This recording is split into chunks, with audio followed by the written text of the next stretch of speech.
आप देख रहे यूट्यूब चैनल मैथ मतलब मस्ती।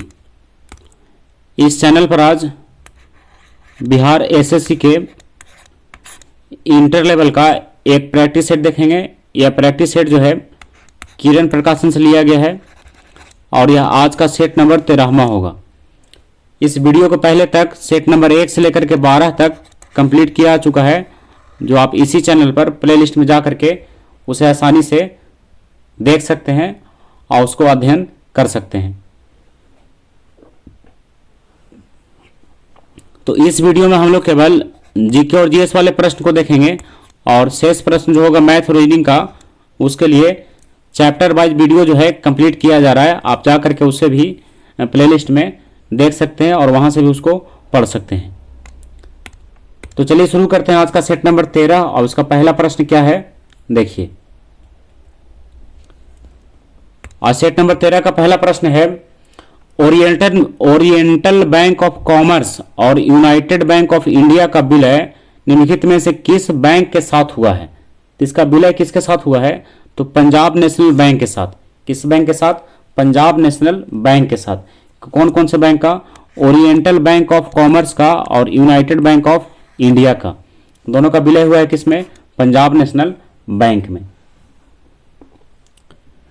क्वेश्चन नंबर 2 है, भारत में पोस्टल इंडेक्स की शुरुआत कब किया गया? यानी पिन कोड की शुरुआत भारत में कब किया गया है? 1972 से। कब से किया गया है? 1972 से। आपको पता होगा कि पिन कोड का अंक जो है 6 डिजिट का होता है, 6 अंक का होता है उसका। भारतीय विशेष आर्थिक नियम संशोधन किस वर्ष हुआ? तो ये कब हुआ? 2006 में। कब हुआ? 2006। क्वेश्चन नंबर 4 है, वायुमंडलीय दबाव किसके द्वारा मापा जाता है? तो वायुमंडलीय दबाव जो है बैरोमीटर के द्वारा नापा जाता है। किसके द्वारा? बैरोमीटर। क्वेश्चन नंबर 5 है, वल्लभ भाई पटेल को सरदार की पदवी किसने दिया? किसने दिया था? महात्मा गांधी ने। किसने? महात्मा गांधी ने। और बरदौली सत्याग्रह से प्रभावित होकर के, यानी उसमें जीत के बाद ही महात्मा गांधी ने इन्हें सरदार की उपाधि दिया था। और बरदौली सत्याग्रह ये कहाँ हुआ था? तो ये हुआ था गुजरात में। कहाँ हुआ था? गुजरात में। और कब हुआ था? 1928 में। क्वेश्चन नंबर 6 में आइए, मार्क्स के अनुसार मूल्य का स्रोत क्या है? तो मार्क्स के अनुसार मूल्य का स्रोत है श्रम। क्या है? श्रम। भारत में बाहरी आक्रमण अथवा सशस्त्र विद्रोह के कारण भारत के राष्ट्रपति द्वारा राष्ट्रीय आपातकाल की घोषणा किस अनुच्छेद के तहत किया जाता है? तो उसके लिए अनुच्छेद है 352। कौन सा अनुच्छेद है? 352 के तहत। अब आते हैं क्वेश्चन नंबर 8 में। तो 8वां प्रश्न है, सामुदायिक विकास कार्यक्रम का प्रारंभ किस वर्ष किया गया? तो सामुदायिक विकास कार्यक्रम का प्रारंभ कब किया गया? 1952 में। कब किया गया? 1952, 2 अक्टूबर 1952 को। 9 में आइए, सन 1923 में नागपुर में कौन सा सत्याग्रह हुआ? तो कौन सा सत्याग्रह हुआ था? ध्वजा सत्याग्रह। कौन सा सत्याग्रह? ध्वजा सत्याग्रह। क्वेश्चन नंबर 10 है, निम्नलिखित में से कौन सा संप्रदाय बौद्ध धर्म का नहीं है? तो बौद्ध धर्म का कौन सा संप्रदाय नहीं है? दिगंबर। कौन सा? दिगंबर। और बाकी महायान, हीनयान, थेरावाद सब बौद्ध धर्म का है, लेकिन दिगंबर और श्वेतांबर किस धर्म का है? तो दिगंबर और श्वेतांबर आप पढ़े होंगे किसमें? जैन धर्म में। 11 में आइए, जिस समय दिल्ली ब्रिटिश भारत की राजधानी बनी उस समय वायसराय कौन था? तो उस समय का वायसराय कौन था? तो उस समय का वायसराय था लॉर्ड हार्डिंग। कौन था? Lord Hardinge. और यह बना था कब? 1911 में। दिल्ली भारत की राजधानी कब बनी? 1911। और इसके पहले तक कहाँ था? कोलकाता था। क्वेश्चन नंबर 12 है, सन 1936 में भारतीय नागरिक स्वतंत्रता संघ की स्थापना किसने किया? तो किसने किया? पंडित जवाहरलाल नेहरू ने किया। 13 मई निम्नलिखित में से किस विश्वविद्यालय की स्थापना पहले की गई थी? तो चारों ऑप्शन के अनुसार बताना है कि किसका स्थापना जो है पहले हुआ है। तो जरा ऑप्शन में सबको मिला देते हैं। तो बनारस हिंदू विश्वविद्यालय, इसका स्थापना हुआ 1916 में।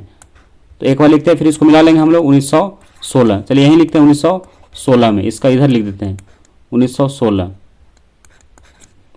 बनारस हिंदू विश्वविद्यालय का। आइए दूसरा में, बम्बई विश्वविद्यालय, तो बम्बई विश्वविद्यालय का कब हुआ? 1857 में। अब है अलीगढ़ मुस्लिम विश्वविद्यालय 1875। अब इलाहाबाद बच रहा है, तो इलाहाबाद का हो गया 1887 में। तो आप देखिए किसका स्थापना पहले किया गया था? 1857 वाले का, यानी बॉम्बे यूनिवर्सिटी का। किसका? बॉम्बे यूनिवर्सिटी का स्थापना जो है पहले हुआ था, यानी 1857 में। और बनारस हिंदू विश्वविद्यालय का 1916 में, और अलीगढ़ मुस्लिम विश्वविद्यालय का 1875 और इलाहाबाद विश्वविद्यालय का 1887। तो तीनों चारों का आप ध्यान रखिएगा। क्वेश्चन नंबर 14 है योसेमाइट क्या है? तो योसेमाइट क्या है? ये झरना है। क्या है ये? झरना है। योसेमाइट एक झरना है। अब आते हैं क्वेश्चन नंबर 15 में, प्रथम भारतीय उपग्रह आर्यभट्ट किस वर्ष छोड़ा गया? तो कब छोड़ा गया? 1975 में छोड़ा गया, 1975। 16 में ये कह रहा है कि तट आधारित इस्पात संयंत्र कहाँ स्थित है? तो ये कहाँ स्थित है? तूतीकोरिन में नहीं है, सलेम में भी नहीं है। चलते हैं आगे। इसका ऑप्शन नंबर अगला है विशाखापट्टनम, तो सही है इसमें विशाखापट्टनम ही। तो कहाँ है? विशाखापट्टनम में है। तो ऑप्शन नंबर 3 इसका सही उत्तर है, विशाखापट्टनम। क्वेश्चन नंबर 17 है, देखिए 17 का प्रश्न कह रहा है निम्नलिखित में से कौन से दो शहर उत्तर दक्षिण कॉरिडोर से जुड़े हुए हैं? तो कौन से दो शहर जुड़े हुए हैं? श्रीनगर और कन्याकुमारी। किससे जुड़ा हुआ है? उत्तर दक्षिण कॉरिडोर से। तो ऑप्शन नंबर 1 इसका सही उत्तर होगा। अब 18 में ये भूमिगत जल के प्रवाह के साथ नीचे की ओर बहने वाली प्रदूषकों को क्या कहते हैं? तो ऐसे प्रदूषकों को क्या कहते हैं? निछालक कहते हैं। क्या कहते हैं? निछालक। तो ऑप्शन नंबर 1 सही है। 19 में ये मुरे स्कूल ऑफ इंजीनियरिंग में निर्मित प्रथम इलेक्ट्रॉनिक्स कंप्यूटर का नाम पूछ रहा है। तो उसका नाम क्या था? ENIAC, इनियाक नाम था उसका। क्या नाम था? इनियाक। इसको एनियाक भी पढ़ सकते हैं, एनियाक, एनियाक। 20 में ये इंटरनेट द्वारा निम्नलिखित में से किस मानव प्रोटोकॉल का सर्वाधिक प्रयोग किया जाता है? तो किसका सबसे ज्यादा प्रयोग किया जाता है? TCP/IP का। किसका? TCP/IP का।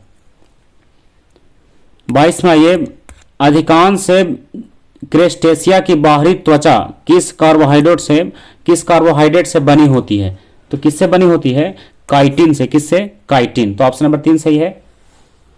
22 है सारस कहाँ का राज पक्षी है? तो सारस जो है उत्तर प्रदेश का राज पक्षी है। कहाँ का? उत्तर प्रदेश का। 23 में ये कह रहा है डाओ चेंग एडिंग एयरपोर्ट कहाँ स्थित है? तो डाओ चेंग एडिंग एयरपोर्ट जो है ये तिब्बत में है। कहाँ है? तिब्बत। तो ऑप्शन नंबर 4 सही होगा। अब 24 में ये धन के प्रयोग के बिना वस्तुओं का आदान प्रदान किस प्रणाली में होता था? किसमें? विनिमय प्रणाली में। किसमें? विनिमय प्रणाली। इसको कहा जाता था वस्तु विनिमय प्रणाली। पूरा क्या नाम है इसका? वस्तु विनिमय प्रणाली। तो ऑप्शन नंबर 1 इसका सही उत्तर है। अब आइए 24 के बाद 25 में। तो देखिए 25 का प्रश्न है निम्नलिखित में से कौन सा पशु नमक का सबसे अधिक सेवन करता है? तो सबसे अधिक नमक का सेवन कौन सा पशु करता है? ऊंट करता है। कौन सा? ऊंट। 26 निम्नलिखित में से कौन सा एयरपोर्ट केवल घरेलू एयरपोर्ट है? तो इसमें कह रहा है कि कौन सा ऐसा एयरपोर्ट है जो केवल घरेलू एयरपोर्ट के नाम से जाना जाता है। इसमें पहला है डावोलिन एयरपोर्ट गोवा में, तो ये घरेलू एयरपोर्ट नहीं है। और है श्रीनगर एयरपोर्ट, तो ये भी घरेलू नहीं है। और देवी अहिल्याबाई होलकर एयरपोर्ट, ये भी घरेलू नहीं है। यानी इसमें कोई ऐसा नहीं है जो केवल घरेलू एयरपोर्ट है। तो ऑप्शन नंबर 4 इसका सही उत्तर होगा। इसमें सब क्या है? अंतर्राष्ट्रीय एयरपोर्ट है। और पूछ रहा है किसका? घरेलू का। तो घरेलू इसमें कोई नहीं है। विश्व का सबसे बड़ा मरुस्थल कौन सा है? सहारा मरुस्थल। कौन सा मरुस्थल? सहारा मरुस्थल। अब ये 28 में औरंगजेब की मृत्यु कहाँ हुई थी? तो औरंगजेब की मृत्यु कहाँ हुआ था? अहमदनगर में। कहाँ? अहमदनगर में। और कब हुआ था? 1707 में। 1707 में। इसमें कितने वर्ष का था? 88 वर्ष का था। कितने वर्ष का? 88। 29 में निम्नलिखित में से किसने नोबेल पुरस्कार नहीं जीता है? तो किसने नोबेल पुरस्कार नहीं जीता है? तो जगदीश चंद्र बोस को नोबेल पुरस्कार नहीं मिला है। और बाकी सब जो ऑप्शन है उन सभी को मिला है। चंद्रशेखर को मिला है, BS नायपॉल को मिला है और गोविंद खुराना को मिला है, लेकिन सर जगदीश चंद्र बोस को नहीं मिला है नोबेल पुरस्कार। अब 30वां, ये सिंधु घाटी की सभ्यता के निम्नलिखित में से किस स्थान पर विशाल अन्न भंडार के अवशेष मिले हैं? तो कहाँ मिला है? मोहनजोदड़ो में। कहाँ? मोहनजोदड़ो में। 31 है, कौन सा भारतीय राजा देवनाम प्रिय प्रियदर्शी की उपाधि से जाना जाता था? तो कौन जाना जाता था? अशोक। कौन? अशोक। क्वेश्चन नंबर 32 है, मध्यकालीन बिहार में आने वाले ईरानी यात्रियों में कौन एक व्यक्ति धर्माचार्य था? तो धर्माचार्य कौन था? वह वहानी। क्या नाम है उसका? वह वहानी। 33वां, ये कह रहा है भारत राज्य पुनर्गठन के समय 1956 में अविभाजित बिहार का कौन सा जिला पश्चिम बंगाल में शामिल किया गया था? तो कौन सा जिला शामिल किया गया था? मानभूम। कौन सा जिला? मानभूम। 34वां, ये विशिष्टाद्वैत नामक दर्शन शास्त्र की स्थापना किसके द्वारा किया गया? तो रामानुजाचार्य के द्वारा। किसके द्वारा? रामानुजाचार्य। कौन सा दर्शन शास्त्र? विशिष्टाद्वैत। देखिए नाम है इसका विशिष्टाद्वैत। किसके द्वारा? रामानुजाचार्य के द्वारा। अब 35वां, ये 35 का प्रश्न, निम्नलिखित में से किसने अपने साम्राज्य को मजबूत करने के लिए राजपूत राजकुमारियों से विवाह की नीति का अनुसरण किया? तो किसने ऐसा किया? अकबर ने किया। किसने? अकबर ने किया। क्वेश्चन नंबर 36 है, मुंगेर के दक्षिण पश्चिम में स्थित सूरजगढ़ा इतिहास में किस लिए प्रसिद्ध है? ये प्रसिद्ध है किस लिए? तो ये देखिए किस लिए प्रसिद्ध है। तो इसका सही उत्तर है कि प्रसिद्ध है शेर शाह और नुहानी पठान के बीच युद्ध के कारण। ये किस लिए प्रसिद्ध है? सूरजगढ़ा तो शेर शाह और नुहानी पठान के बीच युद्ध के कारण ये प्रसिद्ध है। 37वां, ये अब नादिर शाह कह रहा है कि नादिर शाह जो है तो ये किसके समय में भारत पर आक्रमण किया? तो किसके समय में किया था? तो मोहम्मद शाह रंगीला के समय में। किसके समय में? मोहम्मद शाह रंगीला के समय में इसने भारत पर आक्रमण किया। 38वां, ये 38 में देखिए एक से अधिक सही हो रहा है इसका, तो सबको पहले मिला लेते हैं। देखिए इसमें कौन सा सही है। क्वेश्चन नंबर 38 का तो देखिए कह रहा है पहला में कि भारतीय संविधान का अनुच्छेद 123 राष्ट्रपति को कुछ कानून बनाने की शक्तियां प्रदान करता है जो संसद के दोनों सदनों के संचालित न होने के समय लागू किए जाते हैं। तो ये क्या है? इसका सही उत्तर है, मतलब एक वाला इसका सही है। अब दूसरा में, ये संसद का सत्र प्रारंभ होने के पश्चात 35 दिनों के अंदर उस अध्यादेश को विधेयक में परिवर्तन किया जाना अनिवार्य होता है, अन्यथा यह क्या हो जाता है? रद्द हो जाता है। तो ये 35 दिनों की बात गलत है, इसलिए 2 इसका गलत होगा। तो एक सही। अब तीसरे में आइए, भारतीय संविधान का अनुच्छेद 213 राज्य की विधायिका का सत्र संचालित न होने के दौरान भारत के राज्यपाल को अध्यादेश जारी करने की शक्तियां प्रदान करता है। तो ये क्या है? सही है। तो इसमें ऑप्शन नंबर 1 सही है, ऑप्शन नंबर 3 सही है, इसलिए इसका विकल्प देखिए कौन सा होगा? केवल 1 और 3 का, यानी ऑप्शन नंबर 1 इसका सही है, केवल 1 और 3। 39वां, ये तैमूर लंग। तो तैमूर लंग के बारे में कह रहा है, तो तैमूर लंग जो है तुगलक वंश के शासनकाल में भारत पर आक्रमण किया। किसके वंश में? तुगलक वंश के शासनकाल में तैमूर लंग ने भारत पर आक्रमण किया। अब 40वां, ये कह रहा है बिहार की यात्रा करने वाला पहला अंग्रेज यात्री का नाम क्या था? तो कौन था? Ralph Fitch. क्या नाम था उसका? Ralph Fitch. तो ऑप्शन नंबर 4 सही है, रॉल्फ फिच। 41वां, ये पानीपत की पहली लड़ाई बाबर और किसके बीच? इब्राहिम लोदी के बीच लड़ी गई। बाबर और इब्राहिम लोदी। तो ऑप्शन नंबर 1 सही है, बाबर और इब्राहिम लोदी। 42 है रानी लक्ष्मीबाई। तो रानी लक्ष्मीबाई जो है कहाँ की शासिका थी?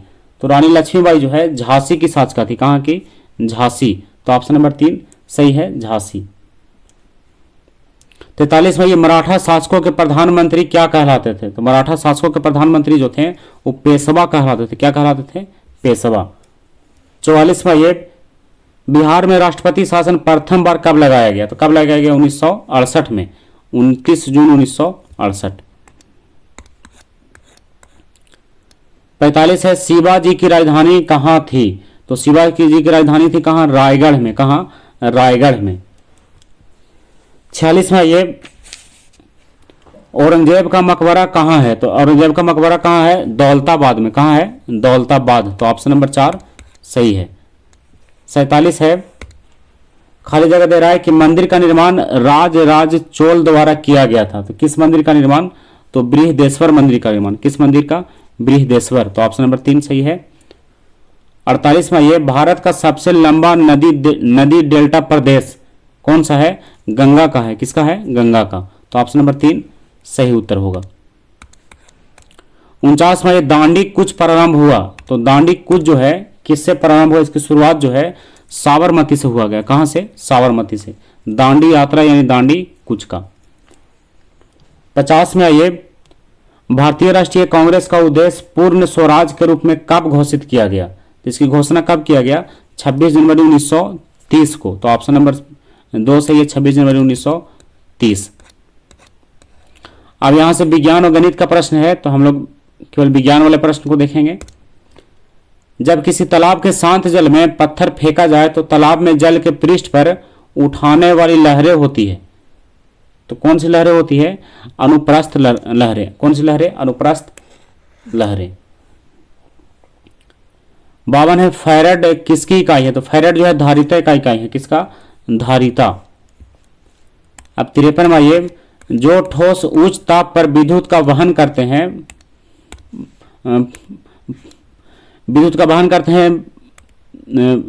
परंतु न्यून ताप नहीं, वे क्या कहलाते हैं?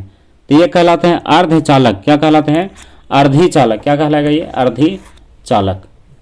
अर्धिचालक गलत से लिख दिया होगा, अर्धचालक ही कहलाता है। वो क्या कहलाएगा? वो अर्धचालक।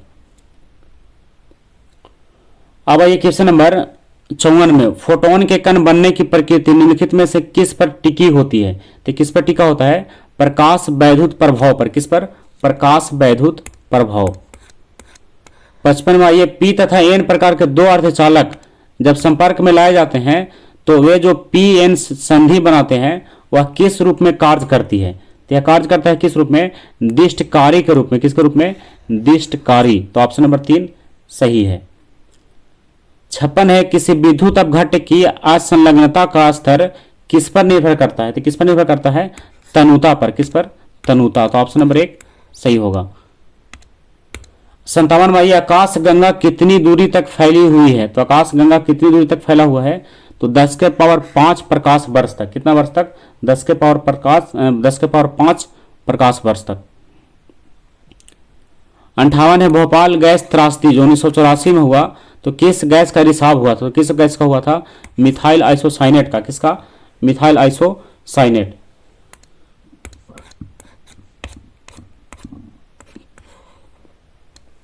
59 में आइए, हास्य गैस का रासायनिक सूत्र। तो हास्य गैस को नाइट्रस ऑक्साइड कहा जाता है, नाइट्रिक ऑक्साइड।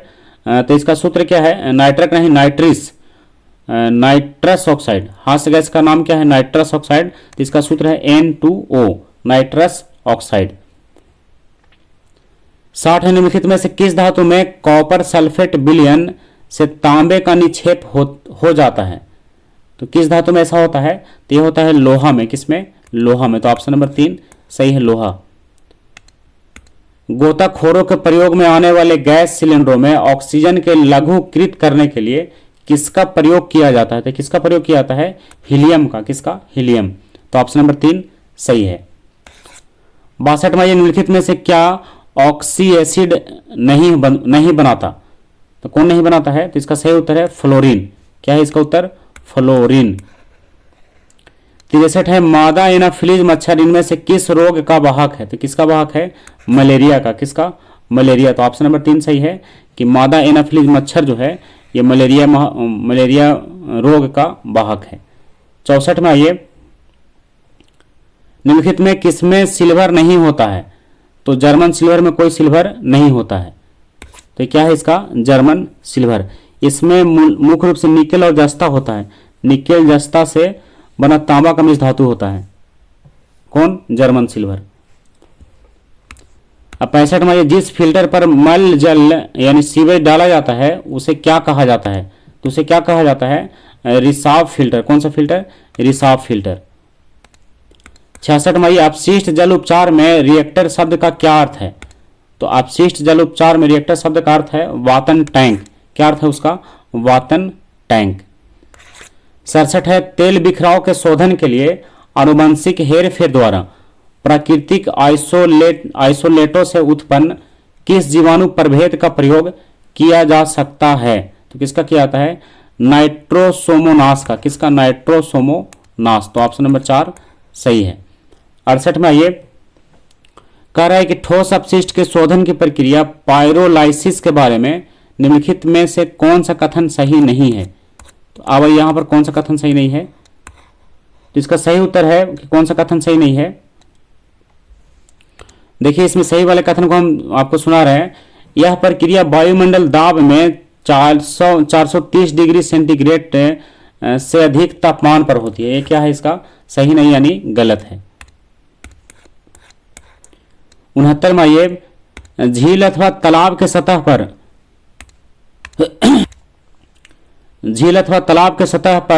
सतह जल पर पादप प्लवक के तेजी से बढ़ने वाले पुंज को क्या कहते हैं? तो इस पुंज को क्या कहते हैं? इसको कहते हैं सुपोष्ण। क्या कहते हैं इसको? सुपोष्ण। 70 है ध्रुवों पर एक दिन की अधिकतम लंबाई कितना होता है? तो कितना होता है? 6 महीना। ध्रुवों पर एक दिन का अधिकतम लंबाई कितना होगा? 6 महीने तक। 71 है किसी औद्योगिक क्षेत्र में अम्लीय वर्षा किस गैस के कारण होता है? तो इसका कारण कौन सा है? Sulphur dioxide. कौन सा गैस? Sulphur dioxide. आपको पता होगा कि अम्लीय वर्षा का मुख्य कारण है सल्फर डाइऑक्साइड और नाइट्रोजन डाइऑक्साइड, SO2 और NO2। ये दोनों के मिश्रण से ही अम्लीय वर्षा होता है। 72 है ध्वनि तरंगे द्वारा अनुनाद उत्पन्न करने का कारण है। तो ध्वनि तरंगे द्वारा अनुनाद उत्पन्न करने का कारण क्या है? परावर्तन। क्या कारण है? परावर्तन। तो ऑप्शन नंबर 3 सही है। 73 में ये दो निकायों के मध्य उष्मा के प्रवाह की दिशा निम्नलिखित में से किस पर निर्भर करती है? तो किस पर निर्भर करता है? उनके ताप पर। किस पर? उनके ताप पर। तो ऑप्शन नंबर 3 सही है। 74 में ये संचार उपग्रहों का उपयोग किया जाता है। तो संचार उपग्रहों का उपयोग जो है संचार संकेत प्राप्त करने और पुनः प्रेषित करने के लिए किया जाता है। तो ऑप्शन नंबर 2 सही उत्तर है। अब आइए किसमें? क्वेश्चन नंबर 75 में जो आज का लास्ट प्रश्न होगा, स्टोर्ड प्रोग्राम की अवधारणा किसने शुरू किया था? कौन सा प्रोग्राम? Stored program. तो इसकी शुरुआत किसने किया है? तो इसकी शुरुआत किया है जॉन वॉन न्यूमैन ने। किसने? John von Neumann. Stored program. तो आज का जितना प्रश्न था क्वेश्चन नंबर 1 से लेकर के क्वेश्चन नंबर 75 तक, सेट नंबर 13 का था, ये किरण प्रकाशन का। तो आज सारा प्रश्न क्लियर हो गया जीके और जीएस का। और अभी आपको तुरंत बताए हैं कि मैथ के टॉपिक के लिए आप इसके वीडियो में जा सकते हैं जहां प्लेलिस्ट बना हुआ है, और वहां से आप मैथ को भी कंप्लीट कर सकते हैं। और इसको चैप्टर वाइज कंप्लीट किया जा रहा है। तो जितना टॉपिक इसमें हुआ है आप उसको टॉपिक कंप्लीट करके और पुनः कमेंट कर सकते हैं और कि किस टॉपिक में आपको ज़्यादा प्रॉब्लम है, तो उस टॉपिक को हम फिर से तैयार कर देंगे। और आज का वीडियो यहीं समाप्त करते हैं। अगला वीडियो जो है इसी का सेट नंबर 14 होगा। तब तक के लिए बाय।